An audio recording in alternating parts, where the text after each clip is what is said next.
A few moments Tapos later. yung iba po, ano daw, huwag na daw ako mag-reaction sa Jomcar. At sige, kung mapagkasunduan, so be it.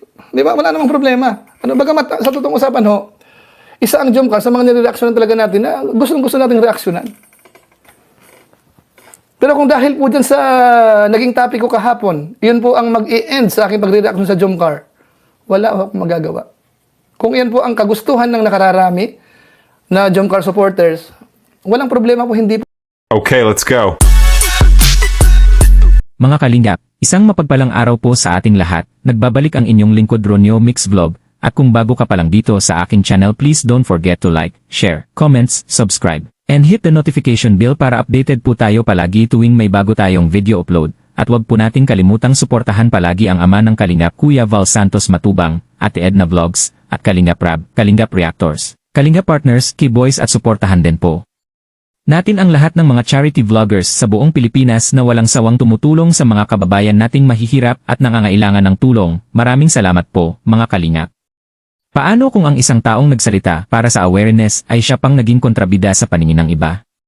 Paano kung ang intensyon mo ay protektahan ang isang bata pero ang balik sa iyo ay bash, paninira, at masasakit na salita? Ngayon pag-uusapan natin ang pagpapaalam ng isang magaling at top isa reactor ng Team Kalingap, si Kuya Julay Paunil sa Jomcar bilang reactor. Si Kuya Julay Paunil, kilala bilang isa sa mga matapang at prangkang reactor ng Team Kalingap, ay nagdesisyon ng magpaalam bilang reactor ng Jomcar Love Team. Hindi dahil sa nawalan siya ng pagmamahal sa Love Team.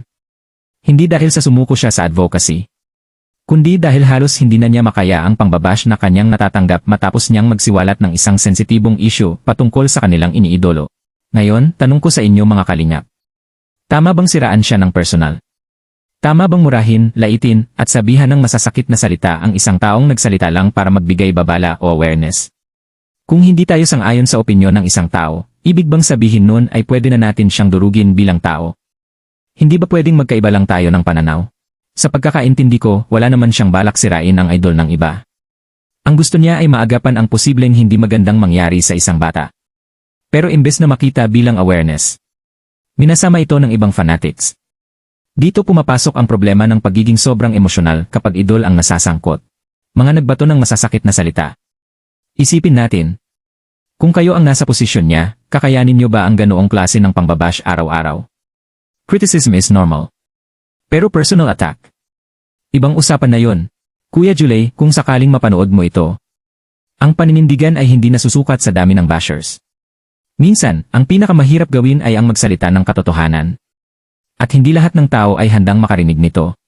Sa supporters, ipaglaban nyo ang idol nyo pero huwag nyong kalimutan ang respeto.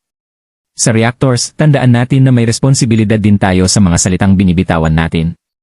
Ang awareness ay dapat may wisdom. Ang suporta ay dapat may respeto. Mga Kalingap at mga ka-Jomcar, ano ang masasabi nyo? Tama ba ang desisyon ni Kuya Julay na magpaalam? O dapat ba niyang ipaglaban ang kanyang paninindigan? Comment down below pero sana respeto pa rin ang manaig. Because at the end of the day, lahat tayo ay may puso.